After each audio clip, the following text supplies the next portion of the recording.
Hello बच्चों, Bablu sir physics में आपका स्वागत है। मैं बबलू सर आपका अपने चैनल पर तहे दिल से स्वागत करता हूं। जैसा कि बेटा बहुत सारे बच्चों का डिमांड आ रहा था कि सर यूट्यूब पे भी क्लासेस लीजिए, ऑनलाइन भी हमें पढ़ाइए, तो उन सब बच्चों को ध्यान में रखते हुए बेटा आज से हम यूट्यूब पे भी अपनी क्लासेस स्टार्ट कर रहे हैं। और ये जो क्लासेस होगी मेरे लाल कक्षा 9, 10, 11 और 12 को देखते हुए ये क्लासेस ली जाएंगी। पहले तो बोर्ड के लिए हम ये क्लासेस इंपॉर्टेंट होगी क्योंकि सबसे पहले सिलेबस क्लास 10th और क्लास 12th की कराया जाएगा, क्योंकि बोर्ड का एग्ज़ाम उनका लगा हुआ है। तो पहले बोर्ड की क्लासेस कराई जाएगी, फिर 9th और 11th की क्लासेस भी चलती रहेंगी, लेकिन हो सकता है रेगुलर जो है 9th और 11th की जो क्लासेस हो वो रेगुलर ना मिल पाए, लेकिन कक्षा 10 और 12 की जो क्लासेस होगी बेटा वो आपको रेगुलर मिलेगी। ठीक है। और एग्ज़ाम के 1 महीने पहले, ठीक है, जब एग्ज़ाम होने वाला होगा उसके 1 महीने पहले जो फिज़िक्स के अंसाल होते हैं बेटा वो सारे अंसाल कम से कम 10-12 सेट आपको करा दिए जाएंगे, ताकि अगर आप अंसाल कर लेंगे तो आपका पेपर कैसा भी बन जाए। ठीक है। अगर आपने 10-12 सेट अच्छे से कर लिया है, ठीक है, 10-12 साल के आराम से आपका पेपर कैसा भी बन जाए, कोई भी पेपर बन जाए, आप अच्छे से अटैम्प्ट करके चले आओगे। ठीक है। तो इस तरह से पढ़ाई करा दी जाएगी यहाँ पे। तो आप सभी बच्चों से अनुरोध है कि फटाफट बेटा ये जो लिंक है अपने दोस्तों अपने मित्रों को शेयर कर दें, उनको भी थोड़ा सा ये संदेशा पहुँचा दें कि आज से हमारी यूट्यूब पे क्लासेस स्टार्ट हो रही हैं। ठीक है। और बेटा सबसे आज तो हम क्या करेंगे, डिस्कस करेंगे पहले सिलेबस, यूनिट वाइज हम सिलेबस डिस्कस करेंगे और फिर उस यूनिट को डिस्कस करेंगे। जितने यूनिट आते हैं उस चैप्टर के अंदर, मतलब उस यूनिट के अंदर जितने भी चैप्टर आते हैं उन चैप्टर के बारे में डिस्कस करेंगे।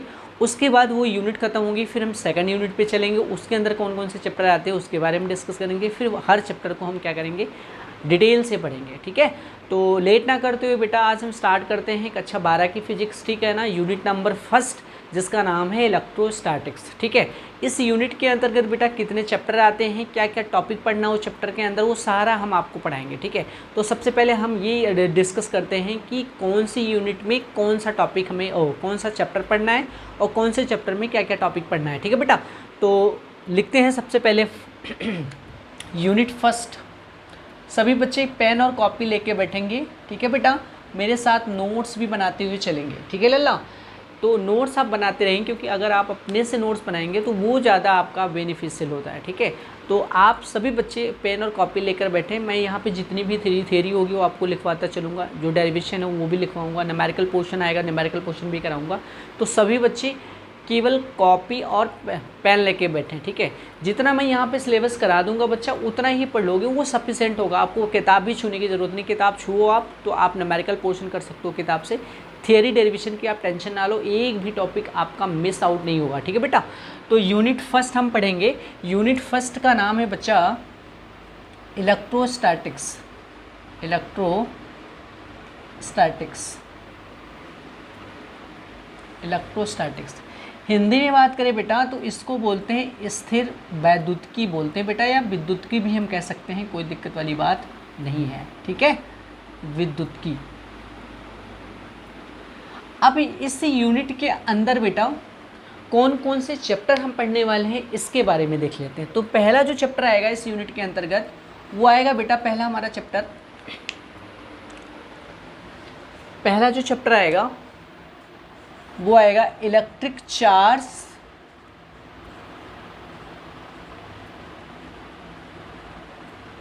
And electric field. Electric charge and electric field. Hindi में बात करें मेरे लाल तो इसको बोलते हैं बेटा वैद्युत आवेश भी कह सकते हो, मैंने कहा विद्युत आवेश भी कह सकते हो, विद्युत आवेश तथा विद्युत क्षेत्र। विद्युत आवेश तथा विद्युत क्षेत्र। ठीक है बेटा। सेकंड जो हम चैप्टर पढ़ने वाले हैं वो पढ़ेंगे बेटा गॉस का थ्योरम। गॉस थ्योरम पढ़ेंगे बेटा। हिंदी में कहें भैया तो गॉस का भी प्रमेय भी कहते हैं, गॉस का नियम भी, गॉस का प्रमेय भी कह सकते हैं, गॉस का गॉस भी कह सकते हो। तो गॉस का प्रमेय या गाउस का प्रमेय। ठीक है। थर्ड जो हम यहाँ चैप्टर पढ़ने वाले हैं वो पढ़ने वाले हैं इलेक्ट्रिक पोटेंशियल के बारे में पढ़ने वाले हैं। इलेक्ट्रिक पोटेंशियल, ठीक है। हिंदी में हम इसको कहते हैं वैद्युत विभवांतर, वैद्युत विभव कहते हैं बेटा, विभवांतर नहीं, वो इलेक्ट्रिक पोटेंशियल डिफरेंस होता है, ठीक है। इसको हम क्या कहते हैं, वैद्युत विभव। इसी के अंदर हम वैद्युत विभवांतर भी पढ़ेंगे, ठीक है ना। तो सारी चीज़ें पढ़ेंगे।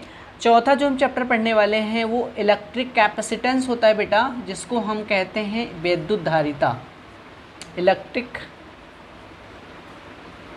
कैपेसिटेंस। इसको हिंदी में कहते हैं बेटा वैद्युत धारिता, वैद्युत धारिता। इस यूनिट के अंदर बेटा हम इतने सारे चैप्टर पढ़ने वाले हैं, ठीक है ना। अगर एनसीईआरटी अगर आप फॉलो करोगे, जो बच्चा एनसीईआरटी से पढ़ रहा होगा वो बेटा केवल 2 ही चैप्टर जान रहा होगा। पहला चैप्टर बेटा electric charge and electric field, दूसरा chapter potential difference and potential, मतलब विद्युत विभवांतर और विभव, और उसी के अंतर्गत बेटा ये आ जाता है वैद्युत धारिता भी आ जाती है, और ये वाला जो टॉपिक है इसमें चला जाता है, ठीक है। तो ये जो मैंने यहाँ पे 4 चैप्टर लिखा है, ये कुमार मित्तल हो गया, आपका बालाजी हो गया, इन सब बुक के अकॉर्डिंग लिखा गया है। अगर आप एनसीईआरटी पढ़ रहे हैं तो एनसीईआरटी में केवल 2 चैप्टर आते हैं पहले यूनिट में, ठीक है ना, और 2 ही चैप्टर में बेटा ये चारों आ जाती हैं, ठीक है ना। पढ़ेंगे सारी चीज़ें, ठीक है, बट ये चीज़ होता है, बस फ़र्क इतना होता है बेटा कि उसमें जो टॉपिक छोटे छोटे टॉपिक होते हैं वो चीज़ें नहीं दिया जाता, लेकिन उसको पढ़ते भी हैं, ठीक है बेटा। लेकिन इसमें क्या होता है, इसमें सारे टॉपिक को अलग अलग करके पढ़ते हैं, ठीक है बेटा। तो हमने ऐसे लिख दिया ताकि आपको पढ़ने में आसानी हो, ठीक है।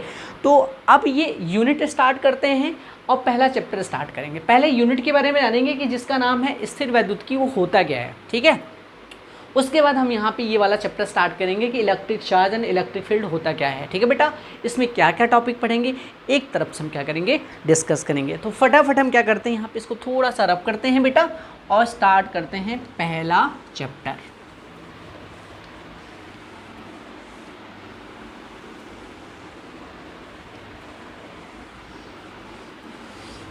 देखो, सबसे पहले अगर मैं बात करूँ, यूनिट का नाम है हमारा इलेक्ट्रोस्टैटिक्स। इलेक्ट्रोस्टैटिक्स जो है वो 2 शब्दों से मिलके बना है। एक बेटा आ रहा है यहाँ पे इलेक्ट्रो और दूसरा आ रहा है स्टैटिक्स, ठीक है बच्चा। एक इलेक्ट्रो दूसरा स्टैटिक्स। अगर कहीं भी आपको इलेक्ट्रो दिख जाए, इलेक्ट्रो मीन्स होता है बेटा चार्ज, इलेक्ट्रो मीन्स क्या होता है मेरे लाल, क्या होता है बच्चा, चार्ज, ठीक है ना। आप इलेक्ट्रिक चार्ज भी कह सकते हो, केवल चार्ज कहते हो, कोई दिक्कत नहीं। स्टैटिक का मतलब होता है बेटा रेस्ट। आप सबको पता है कि स्टैटिक का मतलब होता है रुका हुआ, ठीक है। तो चार्ज की हिंदी होती है बेटा आवेश, और रेस्ट का मतलब होता है रुका हुआ, ठीक है। तो ध्यान से सुनना, इसकी परिभाषा क्या होती है, ठीक है। भौतिक विज्ञान की वह शाखा, ये किसकी ब्रांच है बेटा, क्योंकि हम फिजिक्स पढ़ रहे हैं, फिजिक्स का एक ब्रांच है, ठीक है ना। फिजिक्स में बहुत सारी ब्रांचेस होती हैं, ठीक है ना। एक इलेक्ट्रोस्टैटिक्स आ जाएगी, एक इलेक्ट्रिक करंट आ जाएगा, एक भाई अगर हम सेकंड फिजिक्स देखेंगे उसमें ऑप्टिक्स देखेंगे, ये ब्रांचेस होती हैं, ठीक है ना। तो ये किसकी ब्रांच है, फिजिक्स की। तो इलेक्ट्रोस्टैटिक्स क्या होता है, भौतिक विज्ञान की ऐसी शाखा होती है जिसके अंतर्गत, ठीक है ना, क्या करते हैं, रुके हुए, जो रुका हुआ आवेश होता है उसके बारे में क्या करते हैं, स्टडी करते हैं, ठीक है ना, उसके बारे में पढ़ते हैं। वो क्या कहलाता है बेटा, इलेक्ट्रोस्टैटिक्स कहलाता है। परिभाषा सब बच्चों ने लिख लिया होगा कि भौतिक विज्ञान की वह शाखा जिसके अंतर्गत रुके हुए आवेशों का अध्ययन किया जाता है, उसे क्या कहते हैं बच्चा, इलेक्ट्रोस्टैटिक्स कहते हैं या स्थिर वैद्युत की कहते हैं, ठीक है। तो ये चीज़ें कंफर्म हो गया होगा कि इलेक्ट्रोस्टैटिक्स क्या होता है। अब यहाँ पे बात आता है कि हम इलेक्ट्रोस्टैटिक्स के अंदर रुके हुए आवेशों के बारे में पढ़ते हैं। तो सबसे पहला टॉपिक हमारा यहाँ आता है, सबसे पहला क्वेश्चन ये आता है कि बेटा विद्युत आवेश होता क्या है, या आवेश क्या होता है, इसके बारे में हम डिस्कस करेंगे।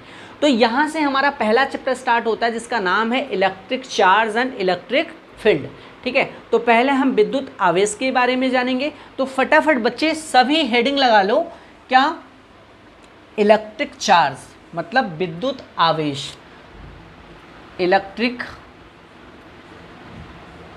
Charge, electric charge. हिंदी में बात करें, विद्युत आवेश। ठीक है भाई। तो क्या होता है विद्युत आवेश? आपने कक्षा 10 की फिजिक्स में पढ़ रखा होगा बेटा, Q बराबर आई टी, Q बराबर I इंटू टी, ये पढ़ा था क्लास 10th में। I क्या होता था? हमारा विद्युत धारा होता था। T क्या होता था? समय होता था।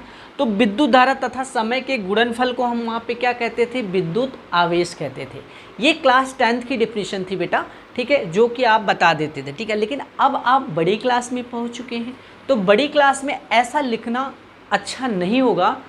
तो इसको हम क्या करेंगे, एक इसकी डिफिनीशन समझते हैं, एक स्टैंडर्ड डिफिनीशन समझते हैं। तो ध्यान से सुनना कि मैं क्या कह रहा हूँ। तो विद्युत आवेश क्या होता है? किसी भी पदार्थ का ऐसा गुण धर्म होता है, या किसी भी वस्तु का ऐसा गुण धर्म, ये ऐसी क्वालिटी होती है, किसी भी वस्तु का या किसी भी पदार्थ का ऐसा गुणधर्म होता है जिसके कारण बेटा दो क्षेत्र होते हैं। एक होता है बेटा हमारा इलेक्ट्रिक फील्ड, ध्यान से सुनना, इलेक्ट्रिक फील्ड, और दूसरा होता है हमारा magnetic field, magnetic field. Hindi में बात करें तो इसको बोलते हैं विद्युत क्षेत्र या वैद्युत क्षेत्र, जो भी कहना चाहो। इसको बोलते हैं बेटा चुंबकीय क्षेत्र, चुंबकीय क्षेत्र। ठीक है।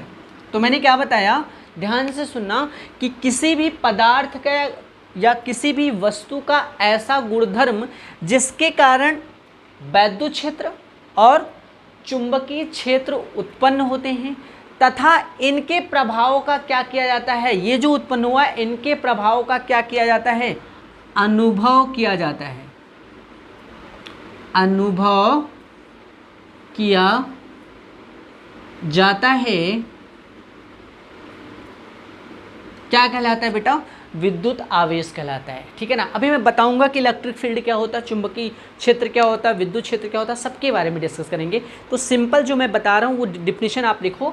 विद्युत आवेश की डिफिनीशन क्या होगी? किसी भी पदार्थ का ऐसा गुणधर्म या किसी भी वस्तु का ऐसा गुणधर्म जिसके कारण वैद्युत क्षेत्र, उसमें वैद्युत क्षेत्र और चुंबकीय क्षेत्र उत्पन्न होते हैं, तथा इनके प्रभाव का क्या किया जाता है?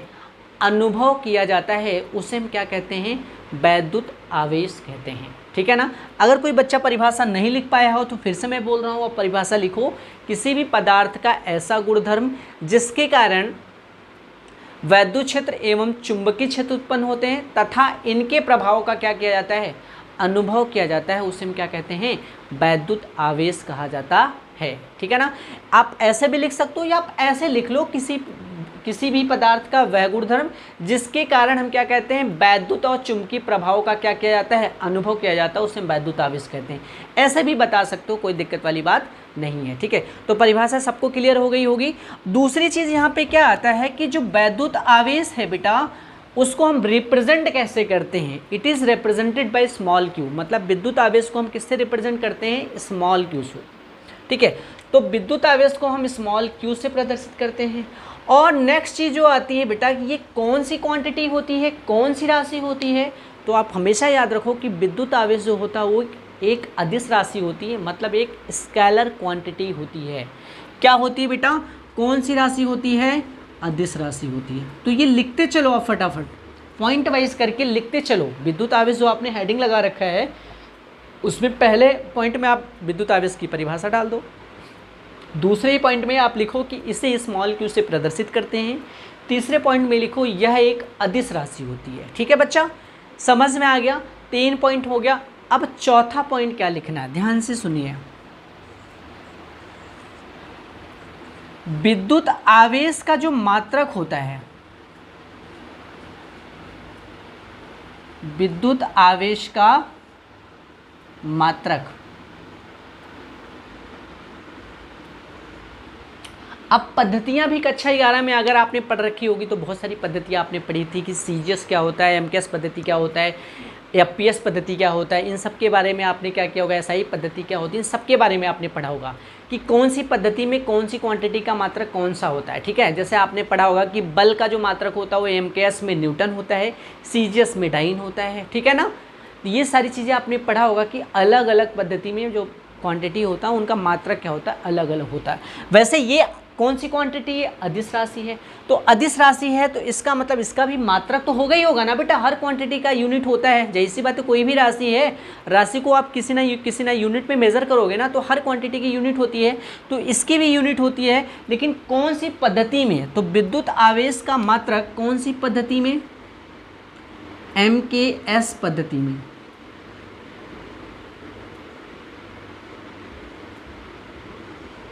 क्या होता है बेटा, कूलाम होता है, कूलाम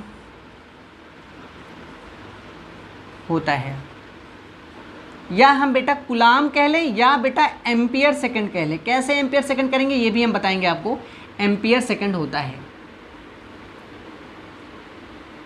तो मैंने क्या बताया कि विद्युत आवेश का जो मात्रक होता है एमकेएस पद्धति में कूलाम होता है या एम्पियर सेकंड होता है। अब ध्यान से सुनना, ये कूलाम कौन थे, कूलाम एक साइंटिस्ट थे बेटा। ठीक है ना, साइंटिस्ट के नाम पे पढ़ा, कूलाम भी साइंटिस्ट थे, एम्पियर भी साइंटिस्ट थे।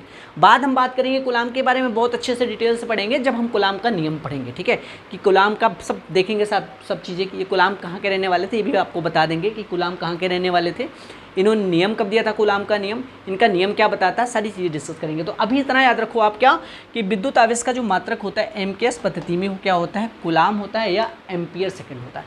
अब ये जो एम्पियर सेकंड हमने लिखा, कहाँ से लिखा, यहीं से तो लिखा है।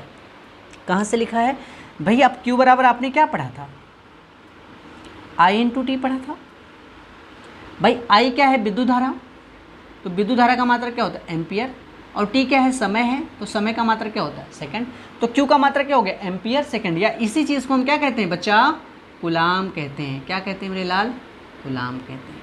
ठीक है, तो अगर आपसे पूछा जाए कि विद्युत आवेश का एमकेएस पद्धति में मात्रक क्या होता है, तो आप क्या बताओगे, कूलाम या एम्पियर सेकंड होते हैं। ये इतनी बातें बेटा कक्षा 10 में भी आपने पढ़ रखा होगा। ठीक है ना, कि विद्युत आवेश को किससे रिप्रेजेंट करते हैं, कौन सी राशि होती है, इसका मात्रक क्या होता है, और भी मात्रक इसके होते हैं, बहुत सारे मात्रक आपको बताऊंगा, वो ध्यान से सुनना। ठीक है, अब अगला जो होता है बेटा कि विद्युत आवेश का, जैसे जैसे मैं बता रहा हूँ वैसे वैसे आप नोट करते चलेंगे पॉइंट वाइज। विद्युत आवेश का सीजीएस पद्धति में मात्रक, क्या मैंने बताया कि विद्युत आवेश का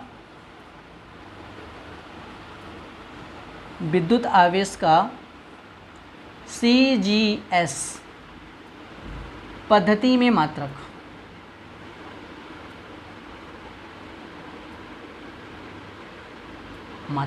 क्या होता है बेटा, वो आप होता है बेटा, लिख लेंगे आप, वो होता है state coulomb, state coulomb, state coulomb.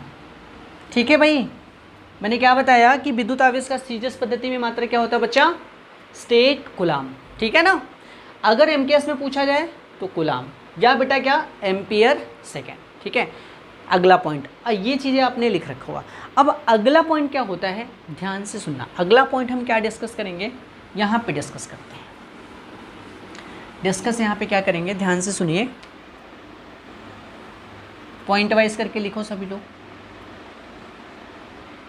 विद्युत आवेश का सबसे बड़ा मात्रक क्या होता है, ठीक है ना, तो याद रखना, विद्युत आवेश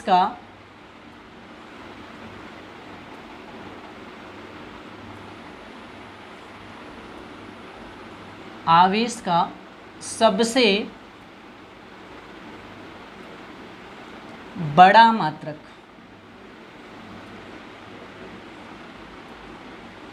होता है बेटा क्या, फैरेड। क्या होता है, फैरेड। ठीक है ना, और एक फैरेड इक्वल टू होता है बच्चा, ये आपने याद रखना है, 96,000, किसी बुक में बेटा 450 कूलाम दे रखा है, किसी बुक में 500 कूलाम दे रखा है, सब सही है, तो 96,500 कूलाम। ठीक है, ये भी रिलेशन आपने याद रखना है। सबसे बड़ा मात्रक क्या होता है मेरे लाल, फैरेड होता है, और एक फैरेड कितने कूलाम के बराबर होता है, 96,000 500 कूलम। ठीक है, अगला पॉइंट जो होता है विद्युत आवेश का सबसे छोटा मात्रक, विद्युत आवेश का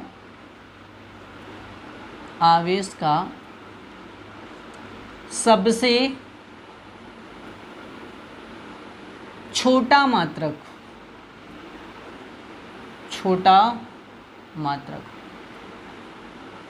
वो होता है बेटा फ्रैंकलिन। क्या होता है मेरे लाल? फ्रैंकलिन। अब ये फ्रैंकलिन क्या है? फ्रैंकलिन बेटा एक नाम है साइंटिस्ट का, पूरा नाम था बेंजामिन फ्रैंकलिन। बेंजामिन फ्रैंकलिन एक ऐसे साइंटिस्ट थे जिन्होंने बताया था कि बेटा आवेश कितने प्रकार के होते हैं? 2।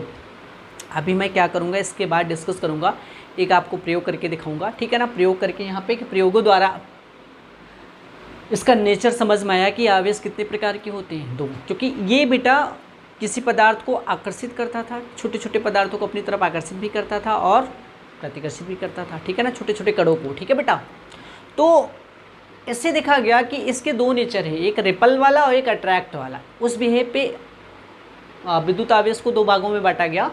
एक होता है बेटा धनात्मक आवेश, एक होता है ऋणात्मक, को हम टाइप्स ऑफ चार्ज में पढ़ेंगे। ठीक है, तो विद्युत आवेश का सबसे छोटा मात्रक क्या होता है?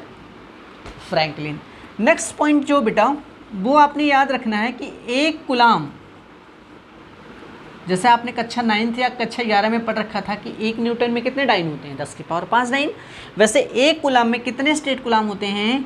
तो 3 × 10 की power 9 state coulomb, 9 state coulomb.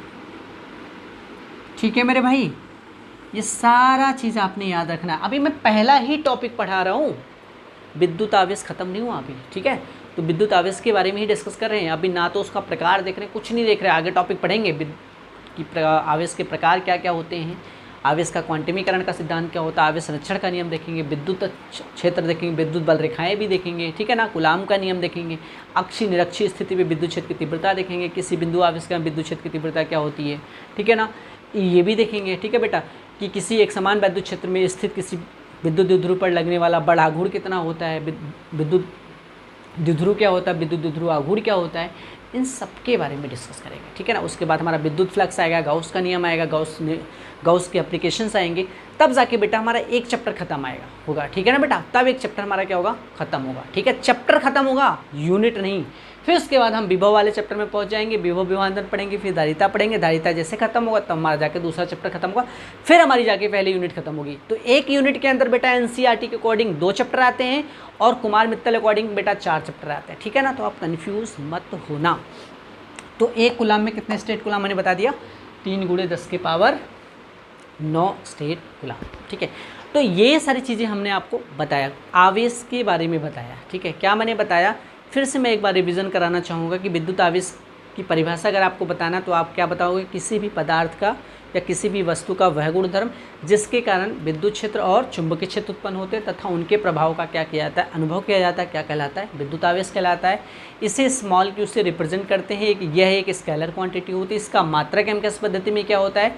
Coulomb होता है या एम्पियर सेकंड होता है। सीजीएस पद्धति में स्टेट कूलाम होता है। सबसे बड़ा मात्रक पूछा जाए तो फेरेड, एक फेरेड में कितने कूलाम होते हैं? 96,500 कूलाम होते हैं। सबसे छोटा मात्रक पूछा जाए तो फ्रैंकलिन होता है। और एक कूलाम कितने स्टेट कूलाम के बराबर होता है बेटा?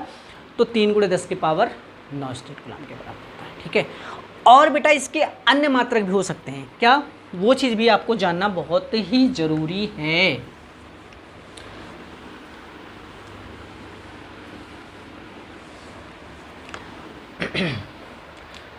विद्युत आवेश के अन्य मात्रक क्या क्या हो सकते हैं? ध्यान से सुनिए। विद्युत आवेश के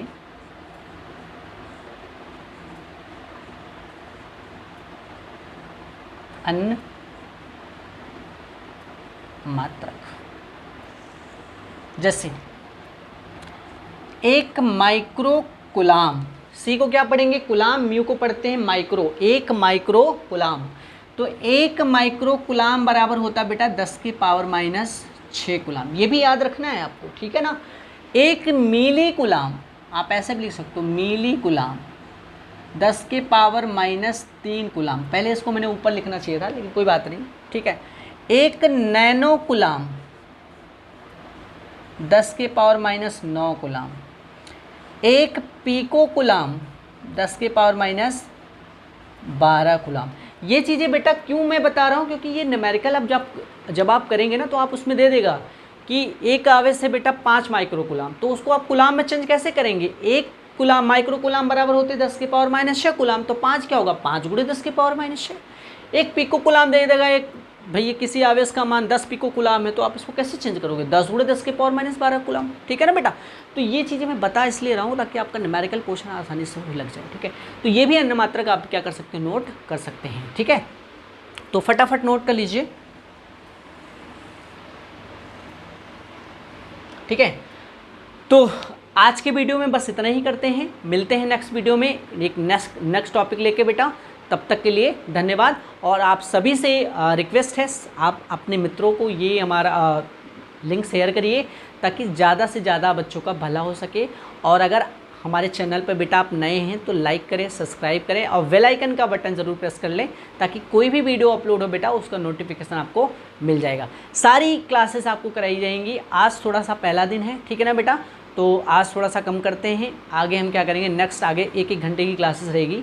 आज थोड़ा सा कम लेते हैं क्योंकि थोड़ा सा मुझे कुछ काम है, वो काम करना है, बहुत इंपॉर्टेंट है। तो आज थोड़ा सा क्लासेस यहीं पे हम क्या करते हैं, स्टॉप करते हैं। मिलते हैं फिर नेक्स्ट वीडियो में, तब तक के लिए धन्यवाद।